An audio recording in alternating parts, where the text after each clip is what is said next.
hukum-hukum keluarga. Ini sebenarnya adalah bagian dari muamalah. Kenapa bagian dari muamalah? Karena interaksi sosial antar manusia, antara suami dengan istri, antara ayah dengan anak, antara datuk dengan cucu. Jadi ada interaksi, ada muamalah, tapi fokusnya bukan pada harta.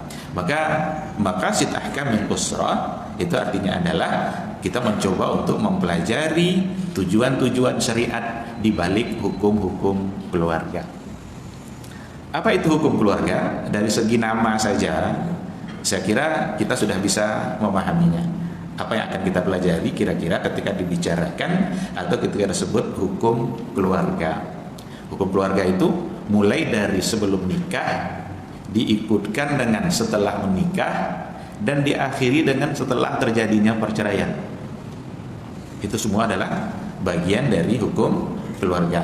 Sebelum menikah saja itu sudah ada ketentuan-ketentuan Allah yang berkaitan, yang harus kita taati sebelum kita menikah.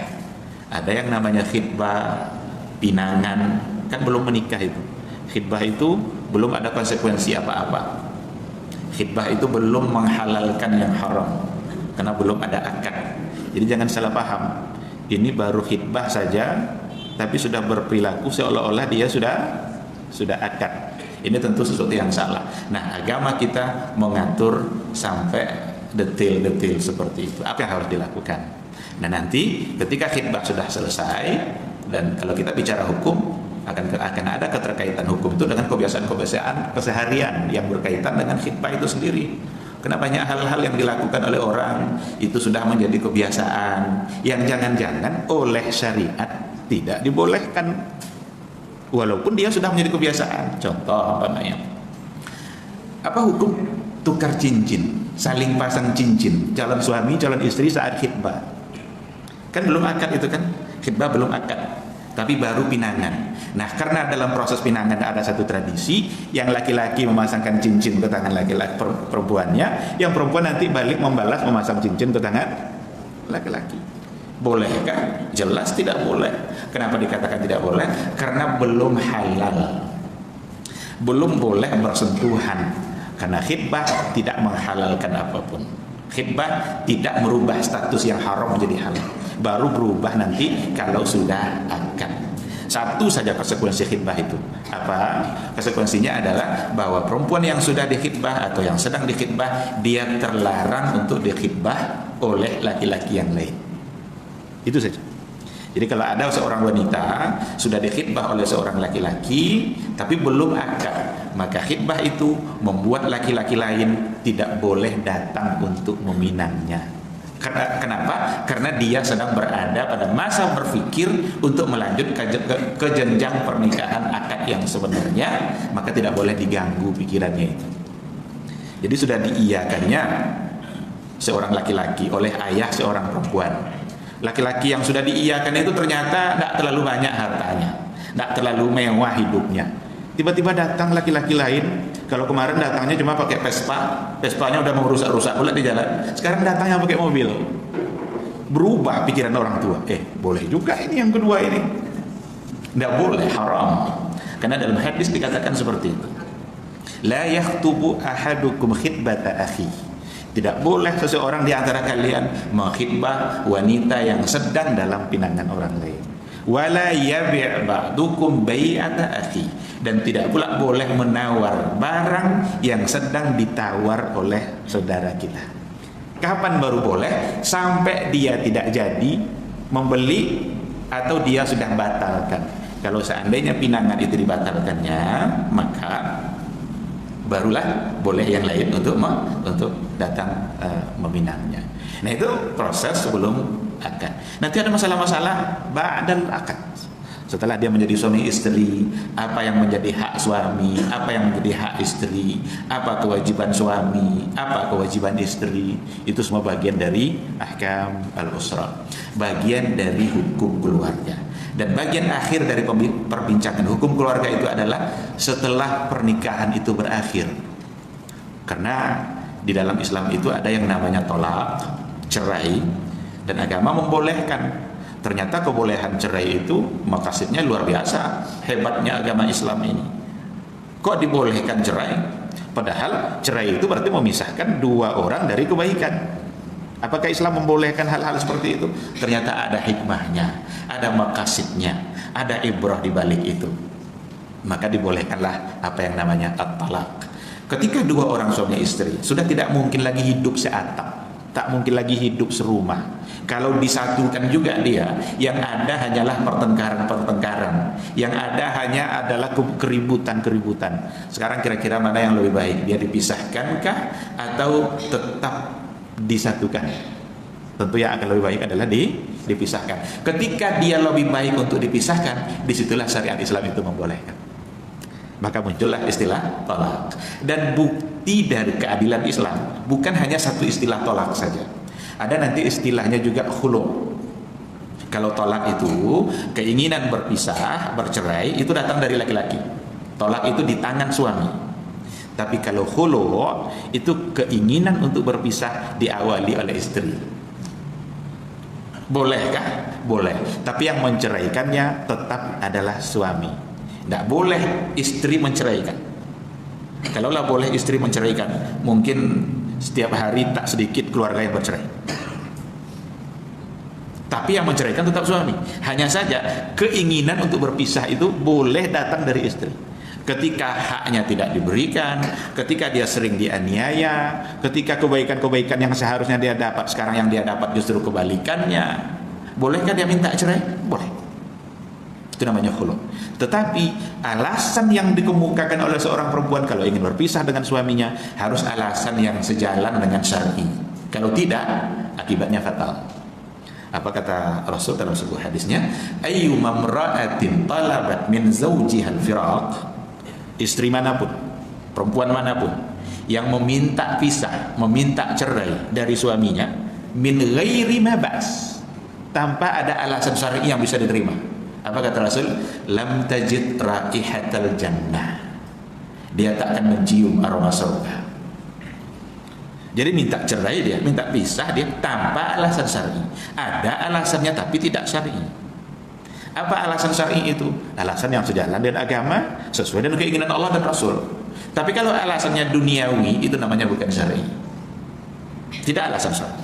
Jadi boleh, tetapi harus dengan alasan syar'i. Maka itu nanti akan disebut dengan khulu.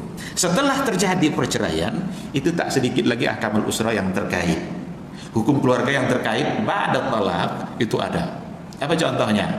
Contohnya, siapa yang paling berhak untuk mengasuh anak? Ayahkah? Ibukah? Atau adakah perbedaan antara anak itu kalau masih kecil mungkin lebih baik pada ibunya, kalau sudah menginjak sedikit agak remaja dia bisa memilih sama ayah atau sama ibunya? Nanti akan ada persoalan harta warisan. Ini harta warisan ini salah satu dari ketentuan Allah yang cenderung untuk dilupakan, itu masalah warisan. Sekarang sudah mulai disadari kembali. Padahal dalam Al-Quran ketentuan warisan itu, angka warisan itu langsung Allah yang menurunkan. Siapa yang dapat setengah, siapa yang dapat seperempat, siapa yang dapat sepertiga.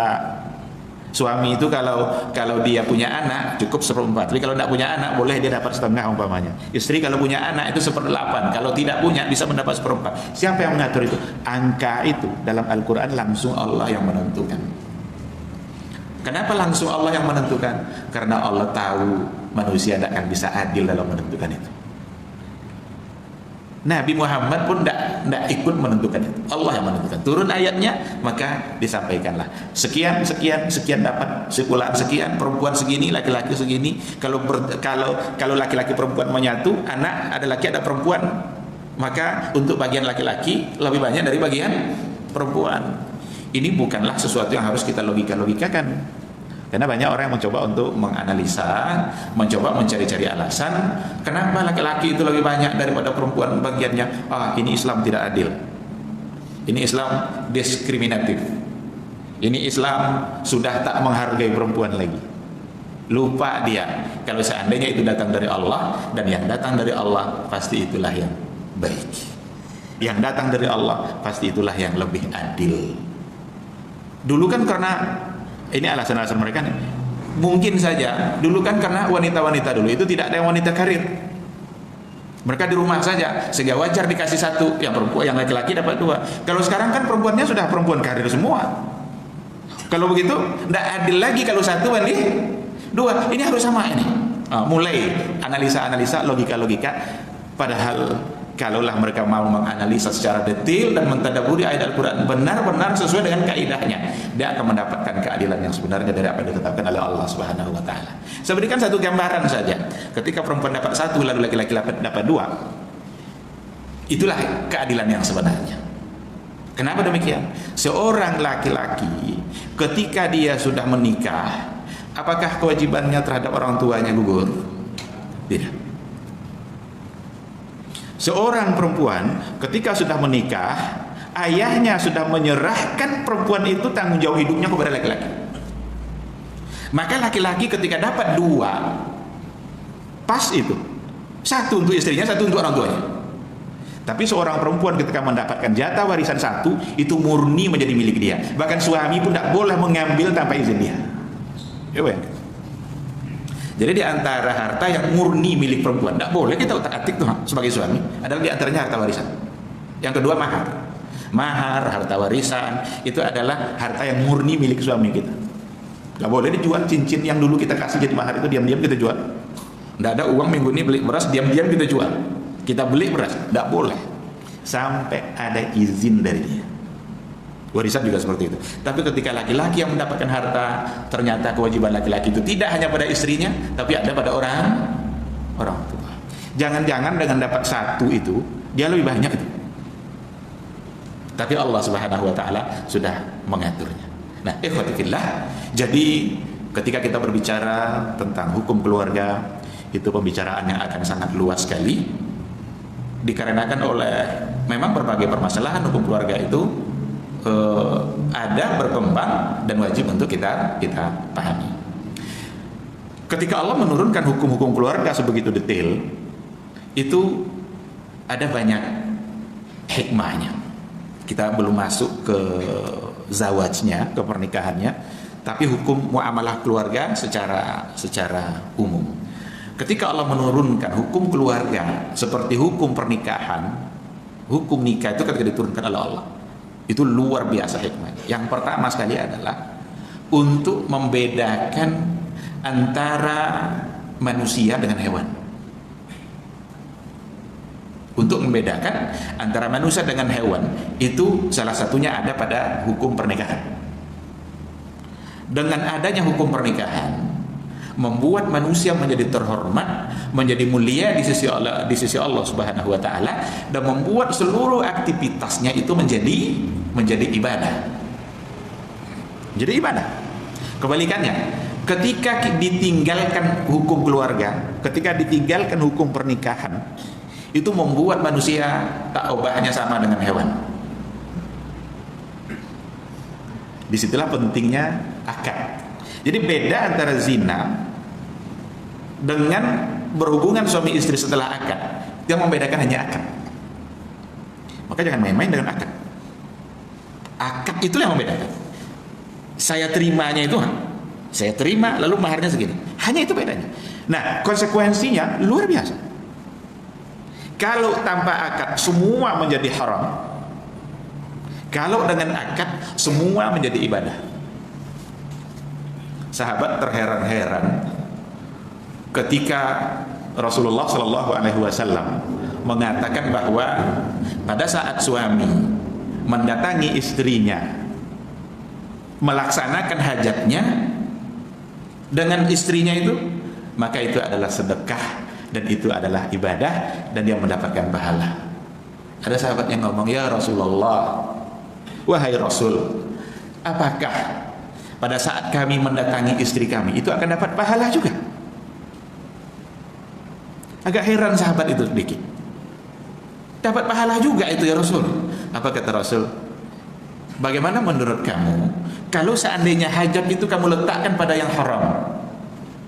Kamu dapat dosa enggak? Dapat dosa. Nah, maka kata Rasul, ketika ini mendapat dosa karena diletakkan pada yang haram, maka meletakkan pada yang halal akan menjadi pahala. seorang suami yang memberikan makan kepada istrinya itu adalah sedekah. Jadi sedekah itu maknanya luas sekali. Secara tidak kita sadari, setiap hari sesungguhnya kita adalah orang-orang yang bersedekah. Kenapa demikian? Karena setiap hari suami memberikan makan kepada istrinya. Kalau memang itu adalah sedekah, maka carilah sedekah dari uang yang halal. Jangan jadikan sedekah kita kepada istri kita dari uang yang haram. Indah sekali agama ini. Maka seandainya diambil dari yang haram, daging yang tumbuh dari yang haram, fannaru aula bi, maka neraka lebih pantas untuk dia. Masa kita bersedekah dari uang haram? Nah, berarti dari yang halal.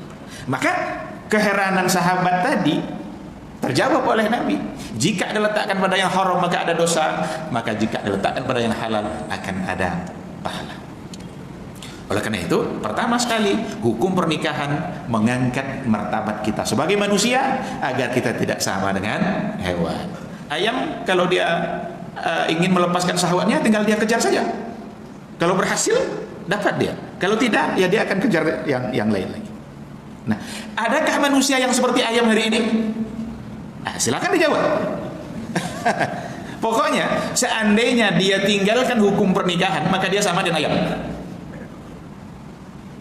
Kambing jantan betina di kandangnya tidak perlu ada KUA. Kapan mau datang selesai, diselesaikannya hajatnya. Maka manusia Allah tidak ingin sama seperti hewan. Manusia harus tetap menjaga martabat dia sebagai manusia, harus tetap mulia dia sebagai manusia. Untuk menjaga kemuliaan itu Allah turunkan hukum pernikahan. Itu satu. Yang kedua, hukum pernikahan wabil khusus itu mengangkat derajat kaum wanita, kaum perempuan.